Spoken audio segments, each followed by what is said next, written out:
질의에 대해서 자꾸 옆에서 비공식적으로 그렇게 하시면 그건 곤란한 거 아닙니까? 예, 좀 자제를 요청드립니다. 예, 뭐 좀 가벼운 생각들로 이렇게 반응을 보이신 것 같고 그러니까 좀 양해를 해주시고 제가 이제 차제에 우리 모두 한번 같이 생각해 봐야 될 게 지금 이제 이 청문회는 이제 후보자에 대한 검증 과정이거든요. 이 후보자는 피감기관이 아닙니다.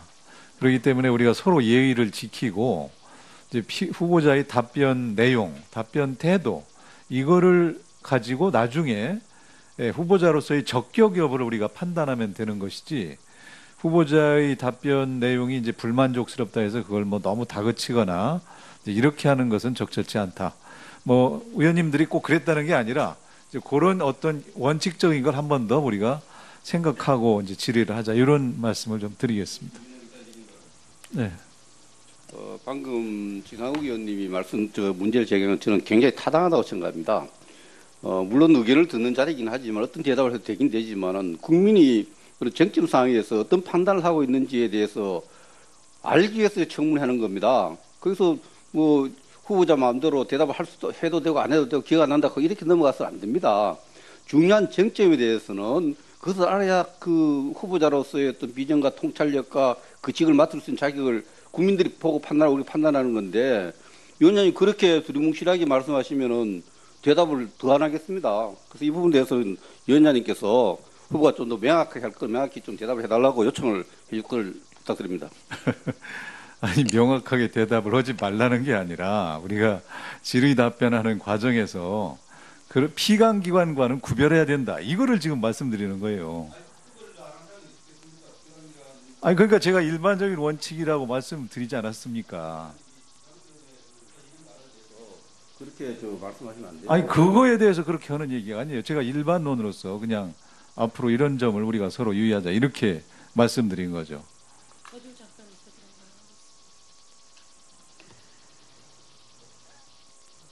김동진 판사가 구속적 부심에 대해서 의견을 자기 SNS에 썼어요.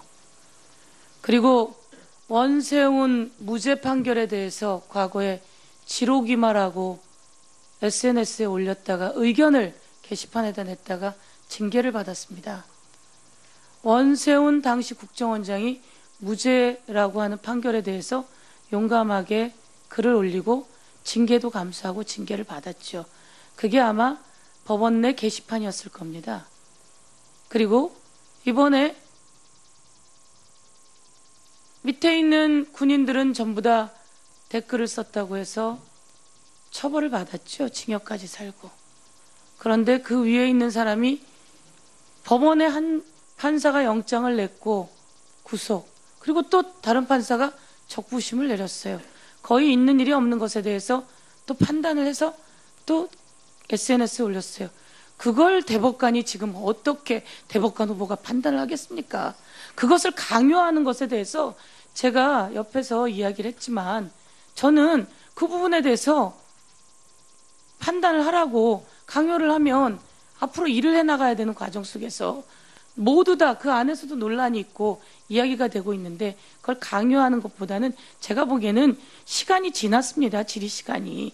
그래서 그 다음에 하시더라도 그래서 이야기를 했던 건데 그렇지만 그래도 동료 의원이 살짝 의견을 내시는데 그 부분에 대해서 그냥 인정하고 갔는데요. 시간이 지나고도 계속 이야기를 하셨기 때문에 저도 진행상 그 이야기를 한 겁니다. 그리고 마찬가지로 피감기관이나 내놔야 할 무엇이 있는 것이 아니라 그 자격을 보는 자리다라고 하는 것을 한 말씀 더 드리겠습니다.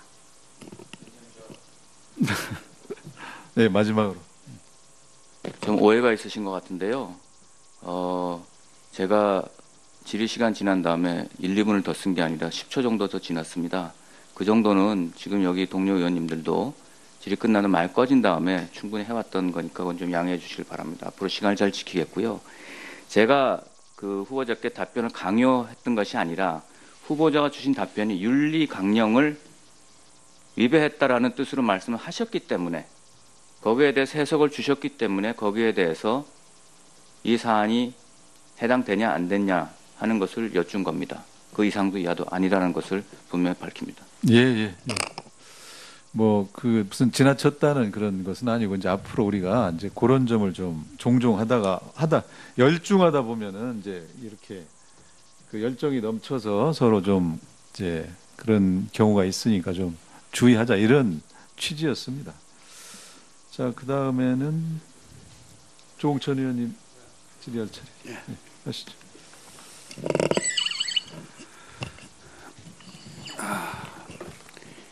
23년 전의 일을 영화처럼 다 기억하세요?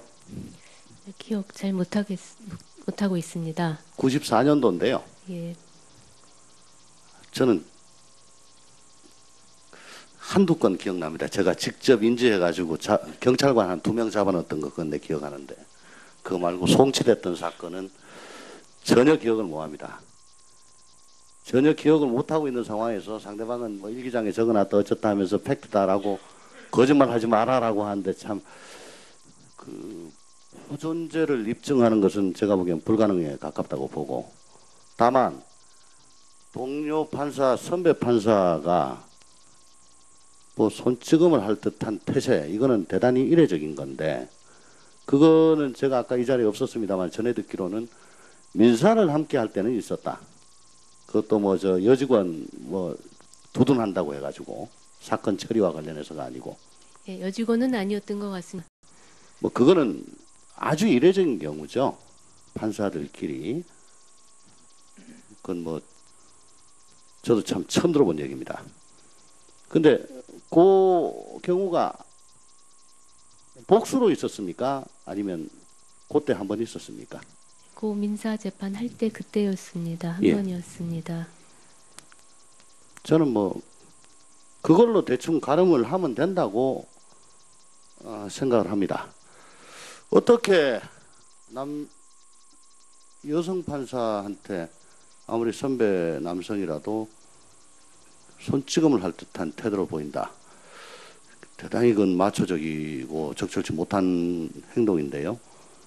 뭐 관련해서 후보자의 서면 답변을 쭉 보다가 저는 법원의 행정을 담당을 한 적이 없습니다라고 답변을 하시면서 그래서 그 부분에 대해서는 잘 모른다. 그러니까 즉 뭐 법원장 같은 거를 하신 적이 없다 이거죠. 그런가요?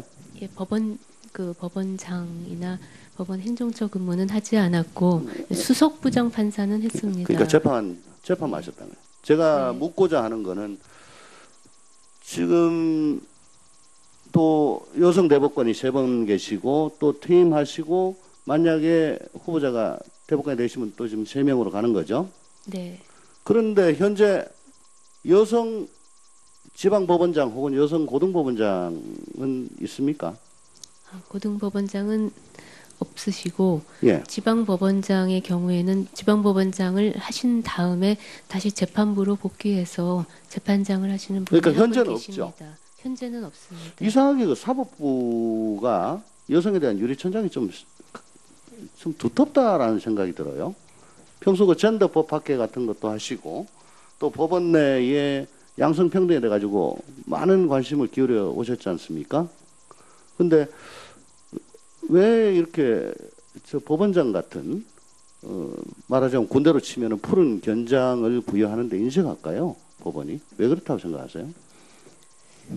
네, 저까지의 세대에까지는 그 여성 법관의 수가 워낙 적었습니다.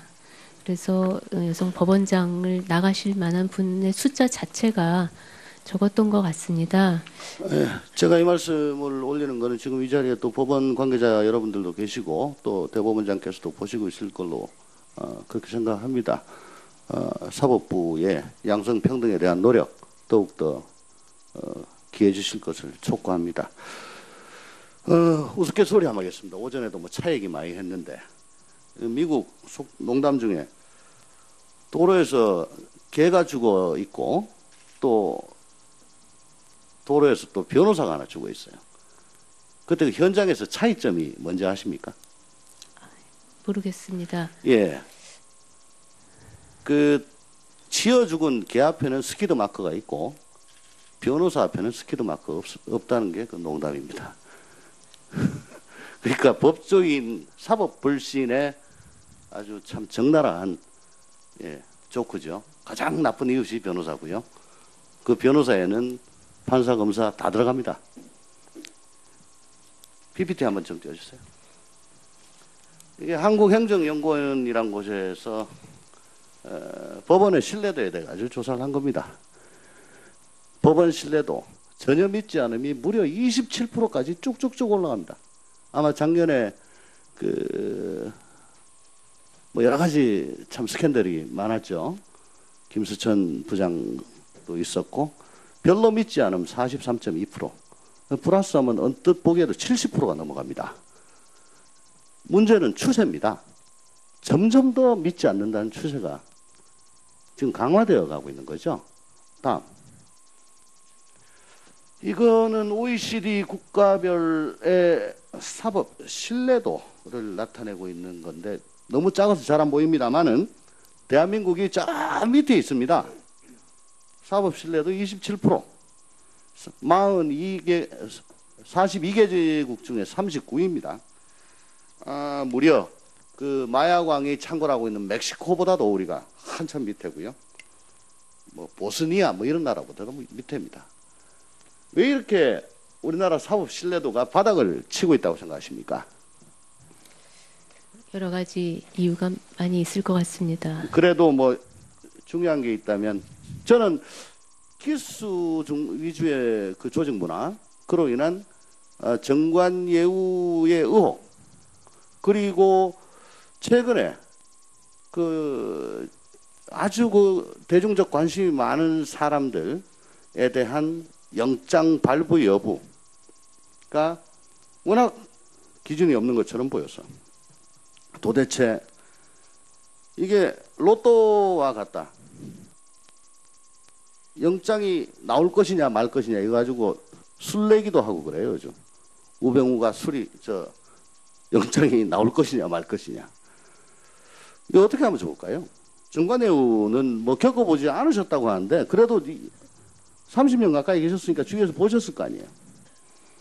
예, 일단 재판 업무에 있어서는 저희 그 법관의 경우에 그 재판의 결론의 엄정성으로 좀 만족하는 경향이 있는 것 같습니다.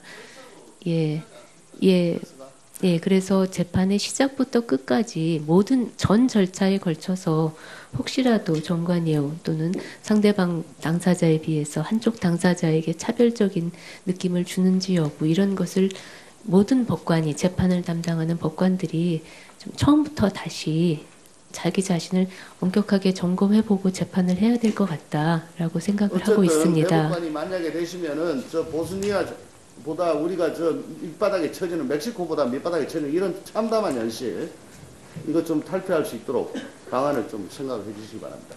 추가로 질의하겠습니다. 네, 수고하셨습니다. 다음은 자유한국당 신보라 의원님 질의하십시오. 네. 제가 후보자께 오전에 요청한 자료는 후보자가 국가보안법 관련 등 어떤 공안 사건 재판에서도 방청객에게 발언권을 부여한 적이 있다면 그 자료를 좀 달라고 요청을 했습니다. 그런데 이제 지금 주신 자료는 2015년에 있었던 형사사건에 대한 하나의 사례를 제출을 하셨는데요. 오전 질의에서 2013년 이후에도 맡았던 공안 사건 재판이 2건 정도는 되는 것 같다. 저는 이렇게 오전에 들었는데요. 많은 사건도 아니기 때문에 찾아보기는 어렵지 않았다고 생각을 합니다. 그럼 제출하지 않으신 이유가 2014년 사건 외에 공안 사건에서 발언권을 준 적이 없기 때문에 자료 제출을 하지 않으신 건지 우선 그에 대한 답변을 좀 해주십시오.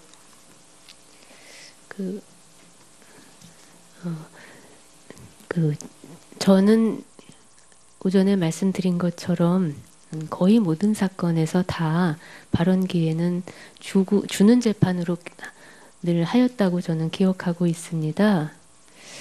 그래서 제가 평소에 하던 대로 재판을 했으면 지금 거론하신 사건 이후에 있었던 또 공안 사건, 즉 국가보안법 위반 사건 재판할 때도 유사하게 재판을 하지 않았을까라고 생각합니다만 발언권 그러니까 자료 제출을 하지 않으신 이유는 무엇이죠? 그 발언권을 주느냐 여부를 지금에서 물적인 자료로 제출해드리기가 어려운 면이 있는 것 같습니다. 왜냐하면은 그것은 공판 조서에 기재가 되어야 되는데 공판 조서에는 법정에 기재할 법정 기재 사항 등이 다 저희 내부에 정해져 있고 거기에는 발언 여부에 관한 그런 사항이 다 공판 조서에 기재하도록 되어 있는 것은 아니라고 제가 알고 있습니다. 그때 당시 2013년도 당시에 그때 재판을 하고 나서 그 재판에 대해서 최초 보도를 했던 종북성향의 자주민보조차도 피고인을 변론할 기회를 방청석에 돌리는 것은 민사사건 등 가벼운 사건에서도 이례적으로 볼 수 있는 광경이었지만 최근 국가보안법 사건 재판에서는 전무했던 일이라 재판장으로부터 뜻밖의 제안을 받은 방청객들은 귀를 의심해야 했다라는 내용도 있습니다. 그래서 그때 당시에도 굉장히 좀 국민들 입장에서는 굉장히 의아하게 보였던 게 사실이고요. 당시 재판 과정을 보면 후보자는 피고인을 위해 방청객 3명에게 발언권을 주었는데 3명 모두 피고인의 가족은 아니었습니다. 그리고 북한은 반국가 단체가 아니라 국가다라고 첫 발언을 한 사람은 2011년에 김정일 사망 당시 덕수궁 앞에 분향소를 설치 시도해서 논란이 됐던 사람이고 두 번째 발언자는 범민련 북측본부 인사들과 범민련 남북연석회의를 연 혐의로 징역을 선고받은 사람이었고요. 세 번째 발언자는 북한의 지령을 받아서 지하당 재건을 시도하다가 구속돼서 18년 동안 복역을 했던 사람이었습니다.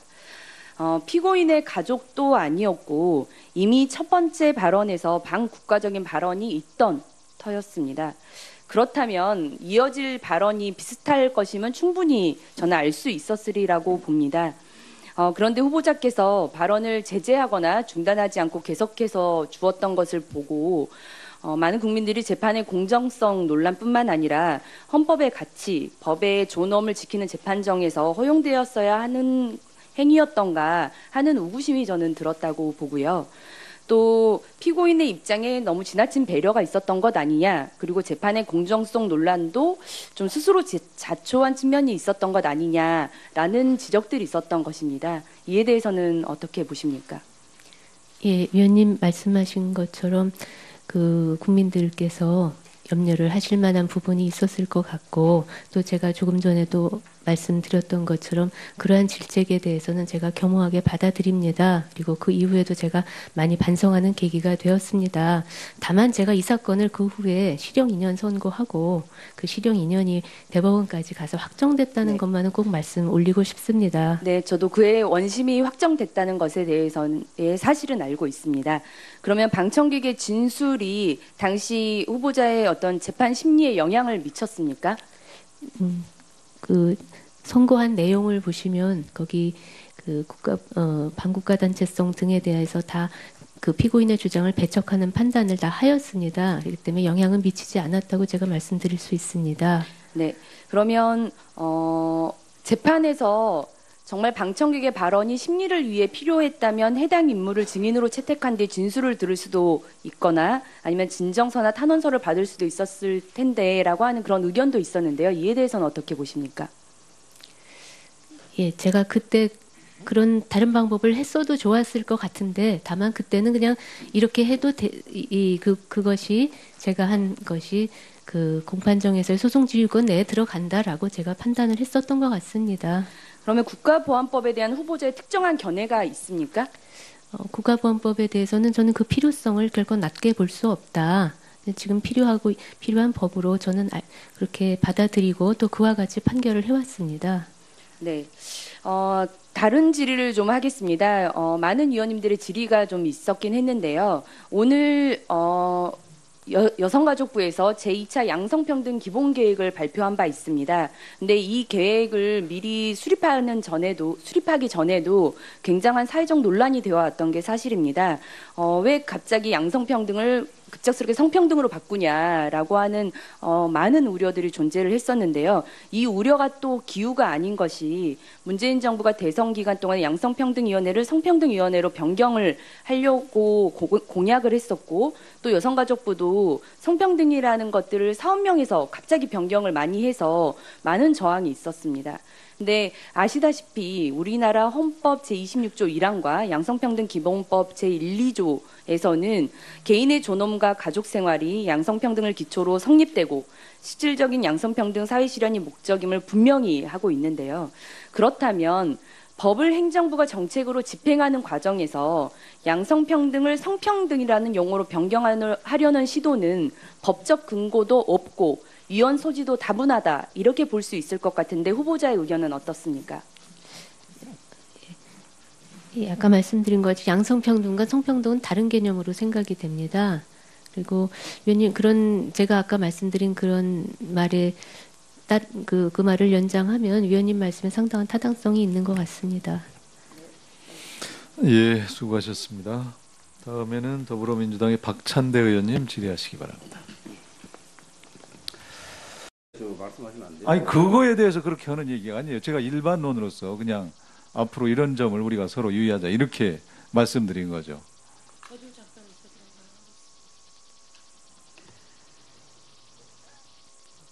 김동진 판사가 구속적 부심에 대해서 의견을 자기 SNS에 썼어요. 그리고 원세훈 무죄 판결에 대해서 과거에 지록이마라고 SNS에 올렸다가 의견을 게시판에다 냈다가 징계를 받았습니다. 원세훈 당시 국정원장이 무죄라고 하는 판결에 대해서 용감하게 글을 올리고 징계도 감수하고 징계를 받았죠. 그게 아마 법원 내 게시판이었을 겁니다. 그리고 이번에 밑에 있는 군인들은 전부 다 댓글을 썼다고 해서 처벌을 받았죠. 징역까지 살고. 그런데 그 위에 있는 사람이 법원에 한 판사가 영장을 냈고 구속, 그리고 또 다른 판사가 적부심을 내렸어요. 거의 있는 일이 없는 것에 대해서 또 판단을 해서 또 SNS에 올렸어요. 그걸 대법관이 지금 어떻게 대법관 후보가 판단을 하겠습니까? 그것을 강요하는 것에 대해서 제가 옆에서 이야기를 했지만 저는 그 부분에 대해서 판단을 하라고 강요를 하면 앞으로 일을 해나가야 되는 과정 속에서 모두 다 그 안에서도 논란이 있고 이야기가 되고 있는데 그걸 강요하는 것보다는 제가 보기에는 시간이 지났습니다. 질의 시간이. 그래서 그 다음에 하시더라도 그래서 이야기를 했던 건데 그렇지만 그래도 동료 의원이 살짝 의견을 내시는데 그 부분에 대해서 그냥 인정하고 갔는데요. 시간이 지나고도 계속 이야기를 하셨기 때문에 저도 진행상 그 이야기를 한 겁니다. 그리고 마찬가지로 피감기관이나 내놔야 할 무엇이 있는 것이 아니라 그 자격을 보는 자리다라고 하는 것을 한 말씀 더 드리겠습니다. 양성평등에 대해 가지고 많은 관심을 기울여 오셨지 않습니까? 근데 왜 이렇게 저 법원장 같은 말하자면 군대로 치면은 푸른 견장을 부여하는데 인정할까요? 법원이 왜 그렇다고 생각하세요? 네, 저까지의 세대에까지는 그 여성 법관의 수가 워낙 적었습니다. 그래서 여성 법원장을 나가실 만한 분의 숫자 자체가 적었던 것 같습니다. 네, 제가 이 말씀을 올리는 것은 지금 이 자리에 또 법원 관계자 여러분들도 계시고 또 대법원장께서도 보시고 있을 걸로 그렇게 생각합니다. 사법부의 양성평등에 대한 노력 더욱더 기해 주실 것을 촉구합니다. 우스갯소리 한번 하겠습니다. 오전에도 뭐 차 얘기 많이 했는데 미국 농담 중에 도로에서 개가 죽어 있고 또 도로에서 또 변호사가 하나 죽어 있어요. 그때 그 현장에서 차이점이 뭔지 아십니까? 모르겠습니다. 예. 그 치어 죽은 개 앞에는 스키드 마크가 있고 변호사 앞에는 스키드 마크 없다는 게 그 농담입니다. 그러니까 법조인 사법 불신의 아주 참 적나라한 조크죠. 가장 나쁜 이웃이 변호사고요. 그 변호사에는 판사, 검사 다 들어갑니다. PPT 한번 좀 띄워주세요. 이게 한국행정연구원이라는 곳에서 법원의 신뢰도에 대해 아주 조사를 한 겁니다. 법원 신뢰도 전혀 믿지 않음이 무려 27%까지 쭉쭉쭉 올라갑니다. 아마 작년에 뭐 여러 가지 참 스캔들이 많았죠. 김수천 부장 도 있었고 별로 믿지 않으면 43.2%, 플러스하면 언뜻 보기에도 70%가 넘어갑니다. 문제는 추세입니다. 여직원 뭐 두둔한다고 해가지고 사건 처리와 관련해서가 아니고. 예, 여직원은 아니었던 것 같습니다.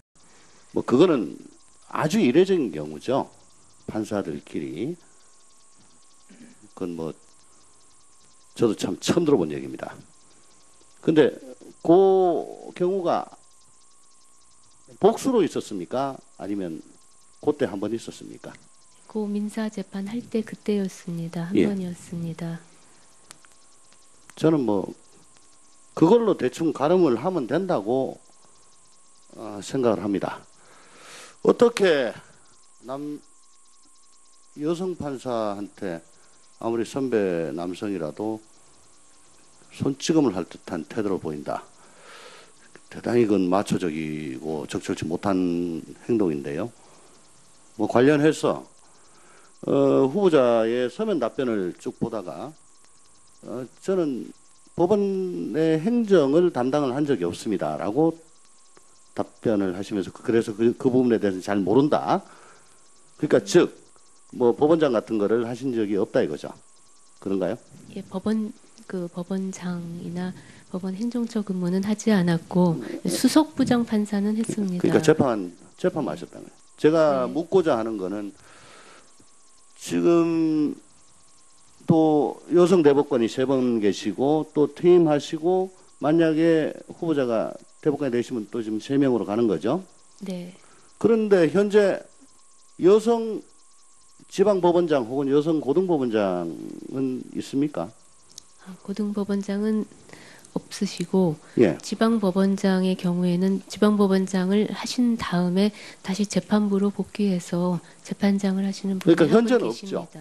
현재는 없습니다. 이상하게 그 사법부가 여성에 대한 유리천장이 좀 두텁다라는 생각이 들어요. 평소 그 젠더 법학회 같은 것도 하시고 또 법원 내에 네, 마지막으로. 좀 오해가 있으신 것 같은데요. 제가 질의 시간 지난 다음에 1, 2분을 더 쓴 게 아니라 10초 정도 더 지났습니다. 그 정도는 지금 여기 동료 의원님들도 질의 끝나는 말 꺼진 다음에 충분히 해왔던 거니까 그건 좀 양해해 주시길 바랍니다. 앞으로 시간을 잘 지키겠고요.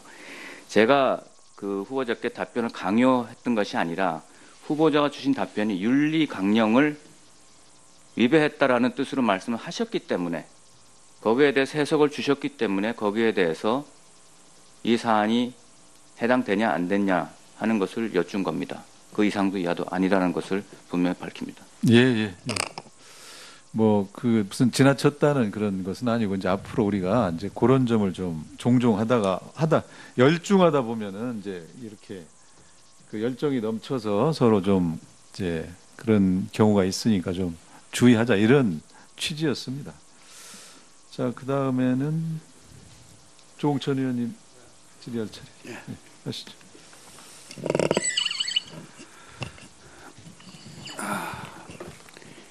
23년 전의 일을 영화처럼 다 기억하세요? 기억 잘 못하고 있습니다. 94년도인데요. 예. 저는 한두 건 기억납니다. 제가 직접 인지해가지고 경찰관 한 2명 잡아넣었던 거 그건 내 기억하는데 그거 말고 송치됐던 사건은 전혀 기억을 못합니다. 전혀 기억을 못하고 있는 상황에서 상대방은 뭐 일기장에 적어놨다 어쩌다 하면서 팩트다라고 거짓말하지 마라라고 하는데 참 그 존재를 입증하는 것은 제가 보기엔 불가능에 가깝다고 보고 다만 동료 판사, 선배 판사가 뭐 손찌검을 할 듯한 태세 이거는 대단히 이례적인 건데 그거는 제가 아까 이 자리에 없었습니다만 전해 듣기로는 민사를 함께 할 때는 있었다. 그것도 뭐 질의에 대해서 자꾸 옆에서 비공식적으로 그렇게 하시면 그건 곤란한 거 아닙니까? 예, 좀 자제를 요청드립니다. 예, 뭐 좀 가벼운 생각들로 이렇게 반응을 보이신 것 같고 그러니까 좀 양해를 해주시고 제가 이제 차제에 우리 모두 한번 같이 생각해봐야 될 게 지금 이제 이 청문회는 이제 후보자에 대한 검증 과정이거든요. 이 후보자는 피감기관이 아닙니다. 그렇기 때문에 우리가 서로 예의를 지키고 이제 후보자의 답변 내용, 답변 태도 이거를 가지고 나중에 후보자로서의 적격 여부를 우리가 판단하면 되는 것이지 후보자의 답변 내용이 이제 불만족스럽다 해서 그걸 뭐 너무 다그치거나 이렇게 하는 것은 적절치 않다. 뭐 의원님들이 꼭 그랬다는 게 아니라 이제 그런 어떤 원칙적인 걸 한 번 더 우리가 생각하고 이제 질의를 하자 이런 말씀을 좀 드리겠습니다. 네. 방금 진상욱 의원님이 문제를 제기한 저는 굉장히 타당하다고 생각합니다. 물론 의견을 듣는 자리이긴 하지만 어떤 대답을 해도 되긴 되지만은 국민이 그런 쟁점 상황에서 어떤 판단을 하고 있는지에 대해서 알기 위해서 청문하는 겁니다. 그래서 뭐 후보자 마음대로 대답을 해도 되고 안 해도 되고 기억 안 난다 이렇게 넘어가서는 안 됩니다. 중요한 쟁점에 대해서는 그것을 알아야 그 후보자로서의 어떤 비전과 통찰력과 그 직을 맡을 수 있는 자격을 국민들이 보고 판단하고 우리 판단하는 건데 위원장님 그렇게 두리뭉실하게 말씀하시면은 대답을 더 안 하겠습니다. 그래서 이 부분에 대해서는 위원장님께서 후보가 좀 더 명확하게 할 걸 명확히 좀 대답을 해달라고 요청을 해줄 걸 부탁드립니다. 아니 명확하게 대답을 하지 말라는 게 아니라 우리가 질의 답변하는 과정에서 그 피감기관과는 구별해야 된다. 이거를 지금 말씀드리는 거예요. 아니 그러니까 제가 일반적인 원칙이라고 말씀드리지 않았습니까? 그렇게